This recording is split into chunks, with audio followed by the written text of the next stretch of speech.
A member of a government group offering advice on improving the health of the Hauraki Gulf has resigned, saying fisheries officials shut down criticism and ideas and had a one-way agenda. Tony Orton told Newshub a plan being taken to the minister is underwhelming. Investigations correspondent Michael Morra has this exclusive report. Yeah, felt pretty disappointed in the system, really. Tony Orton spent much of his life in and around the Hauraki Gulf. It's absolutely stunning from the outside, isn't it? But, you know, when you get under the water, there's some fundamental issues. Issues he'd hoped could be resolved by being part of a group to advise the government. But disillusioned and upset, he's quit. Totally underwhelmed by the plan. I don't think it's bold enough to go forward into the future. It's certainly something I do not want my name to be part of or my family's name to be part of. The Hauraki Gulf Fisheries plan he'd worked on sets out action to manage fisheries in the Gulf. But Orton, a charter boat skipper, alleges fisheries officials at MPI had a set agenda. I believe that this whole process started with a preconceived outcome. Does that worry you? It worries me a lot because it's not democratic. 7 years ago, a plan to protect the Gulf called Sea Change was announced. That proposed phasing out bottom trawling and dredging by 2025. Orton says he and others tried to get this into the latest plan.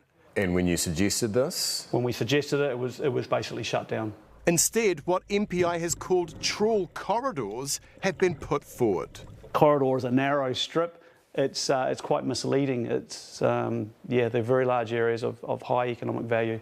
And Orton revealed in some cases the trawling zones would be right next to protected areas. Some areas completely locked up, high protection areas, and then right beside it you've got almost the scorched earth sort of policy where you can keep bottom trawling, keep purse-seining. MPI have been pressured by large fishing companies, 100%. We have received and accepted Tony Orton's resignation. We're sorry to see him go. We've thanked him for his contribution to the really important work that we're doing to improve the Hauraki Gulf. MPI's Emma Taylor says balancing all interests is complicated. He says you guys haven't listened, so what's your response to that? So we're working really closely to make sure that we're taking into account the whole range of interests that there are in the Gulf. The Hauraki Gulf is a small area, seen here in red, sitting in the much larger Fisheries Management Area 1.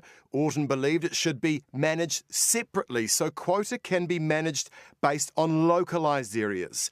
Then there's the issue of small fish like pilchards and jack mackerel.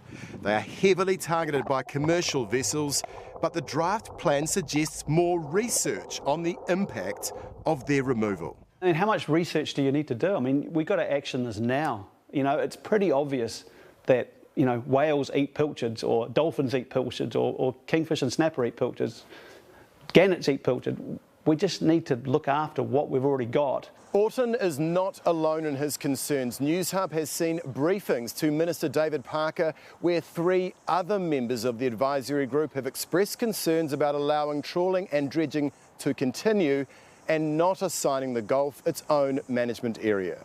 And he's angry there's a reluctance to be bold. I'm disgusted with the process. There's too much red tape, too much bureaucracy. We need to be able to address issues in real time. So this treasured marine park can flourish for future generations. Well, Michael Morra joins us now. Mike, what has the Minister had to say about the concerns raised there in your story? Well, Sam, we did send a very detailed email to Minister David Parker at 11:51am this morning. We have not had a response, with his office saying he's just been too busy. We also have not had a response from the fishing industry. We have called, texted and emailed, so did try to get their thoughts, haven't heard back. Now, public submissions on the fisheries plan closed recently, but Tony Orton told me he doubts any of that will change MPI's plan to forge ahead with what he believes is an uninspiring plan which won't safeguard the Gulf despite years of dire warnings. However, MPI's Emma Taylor told me, they've got 10,000 public submissions. They will be considered and they will go to the Minister before any final decisions are made. Michael, thank you.